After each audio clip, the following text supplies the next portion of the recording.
दोस्तों, आखिरकार United nation के अंदर भारतीय विदेश मंत्री, रूस के विदेश मंत्री और चीन के विदेश मंत्री यानी कि इन तीनों का ही इंतजार था कि सुरक्षा परिषद में बदलाव को लेकर क्या कुछ कहेंगे। और इन तीनों की स्पीच यूनाइटेड नेशन के अंदर कल हुई। एक एक करके डिटेल में समझेंगे कि क्या कुछ तीनों देशों के विदेश मंत्रियों ने कहा और यूएन में बदलाव को लेकर क्या कुछ मांगी की गई। काफी इंटरेस्टिंग वीडियो होने वाली है, इसीलिए वीडियो को अंत तक जरूर देखिएगा। साथ ही अगर आपको डिफेंस और फॉरेन पॉलिसी में इंटरेस्ट है तो हमारे चैनल एवरीडे न्यूज को सब्सक्राइब करके बेल नोटिफिकेशन को जरूर दबा लें, जिससे हमारी डेली ऐसी वीडियो आप तक सबसे पहले पहुंच सके। तो चलिए शुरू करते हैं इस वीडियो को। कल यूनाइटेड नेशन के अंदर सभी देशों की निगाहें भारत, चीन और रूस के ऊपर टिकी थी। यूं तो भारत अक्सर ग्लोबल मंच पर पाकिस्तान को इग्नोर करता आया है, लेकिन इस बार भारत के विदेश मंत्री ने सबसे पहले पाकिस्तान को आईना दिखाया। उसके पीछे कारण था कि भारतीय विदेश मंत्री डॉ. एस. जयशंकर के बयान से एक दिन पहले शहबाज शरीफ की स्पीच यूएन में हुई, जिसमें उन्होंने भारत पर ह्यूमन राइट्स वायलेशन, कश्मीर में अत्याचार, 370 की बहाली, बुरहान वानी, इस टाइप के मुद्दे और आरोप लगाए। हालांकि इसका जवाब भारत की यंग डिप्लोमेट भाविका मंगल नंदन ने बखूबी दिया था, जिन्होंने पाकिस्तान के प्रधानमंत्री की स्पीच को मजाक करार दिया और कहा कि एक कंट्री जिसे मिलिट्री चला रही हो, दुनिया को आतंकवाद एक्सपोर्ट करता हो, वह दुनिया के सबसे बड़े लोकतंत्र के ऊपर आरोप लगा रहा है।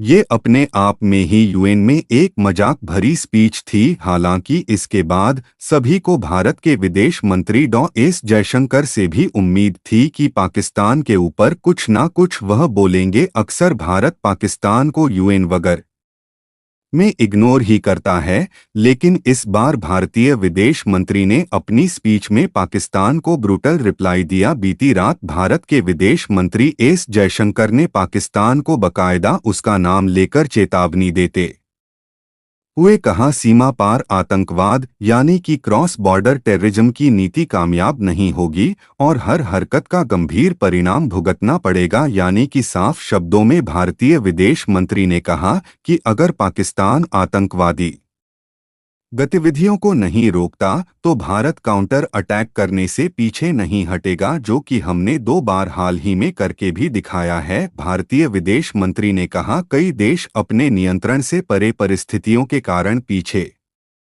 छूट जाते हैं, लेकिन कुछ देश जानबूझकर ऐसे फैसले लेते हैं जिनके परिणाम विनाशकारी होते हैं। इसका सबसे बड़ा उदाहरण हमारा पड़ोसी देश पाकिस्तान है। इतना ही नहीं, उन्होंने आगे कहा कि आज पाकिस्तान की जीडीपी कट्टरता और आतंकवाद को एक्सपोर्ट के रूप में नापी जाती है, और ऐसा तब होता है जब आप अपने लोगों के मन में कट्टरता भर देते हैं। इतना ही नहीं, उन्होंने आगे कहा कि आज हम देख रहे हैं कि दूसरों पर जो मुसीबत लाने की कोशिशें उसने की है, वह उसके अपने समाज को निगल रही है। वह दुनिया को दोष नहीं दे सकते, यह केवल कर्म है जिसे वह भुगत रहे हैं। यह पाकिस्तान के लिए काफी कड़ा जवाब था और इस जवाब का रिएक्शन देखने लायक था। पाकिस्तान के प्रतिनिधि वहां पर डेस्क पर छुपते हुए, या हो सकता है कि भारतीय विदेश मंत्री की इंग्लिश के कुछ शब्द ना समझ आए हो तो डिक्शनरी में देख रहे हो। बहरहाल भारतीय विदेश मंत्री के भाषण के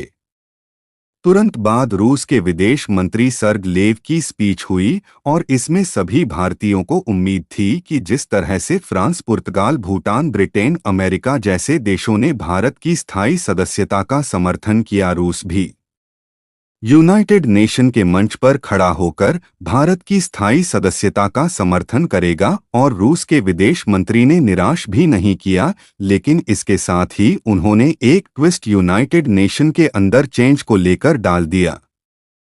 रूस के विदेश मंत्री की तरफ से यह कहा गया कि हम यूनाइटेड नेशन के अंदर बदलाव की मांग करते हैं। साथ ही यूनाइटेड नेशन के अंदर ऑलरेडी वेस्टर्न देश की भागीदारी ज्यादा है, इसीलिए परमानेंट सदस्यता वेस्टर्न देश को नहीं मिलनी चाहिए क्योंकि ऑलरेडी अमेरिका, फ्रांस और ब्रिटेन इसमें शामिल है। हम यूनाइटेड नेशन के अंदर बदलाव चाहते हैं और भारत और ब्राजील की स्थायी सदस्यता का समर्थन करते हैं। यह स्टेटमेंट रूस के विदेश मंत्री की तरफ से दिया गया। वहीं इस स्टेटमेंट से पता लगता है कि यूनाइटेड नेशन के अंदर चेंज इतना आसान नहीं रहने वाला, क्योंकि कुछ देश किसी को चाहते हैं तो कुछ देश किसी को पसंद करते हैं, और जब तक पांचों देश राजी नहीं होंगे तब तक यूनाइटेड नेशन के अंदर बदलाव नहीं हो सकते। हालांकि यूनाइटेड नेशन के अंदर मौजूद 5 में से 4 परमानेंट सदस्य देश यूनाइटेड नेशन के मंच पर खड़े होकर भारत की स्थायी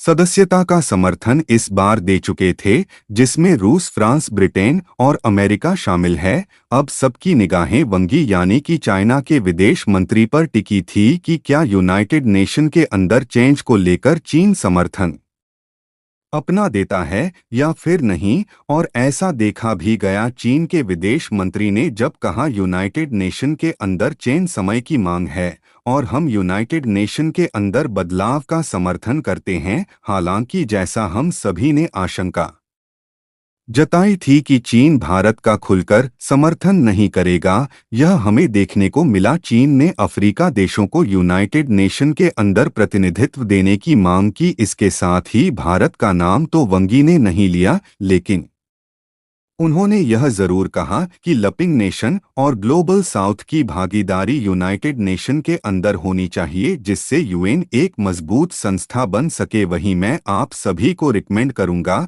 कि आप यूएन के चैनल पर जाकर तीनों ही विदेश मंत्री की स्पीच सुन सकते हैं।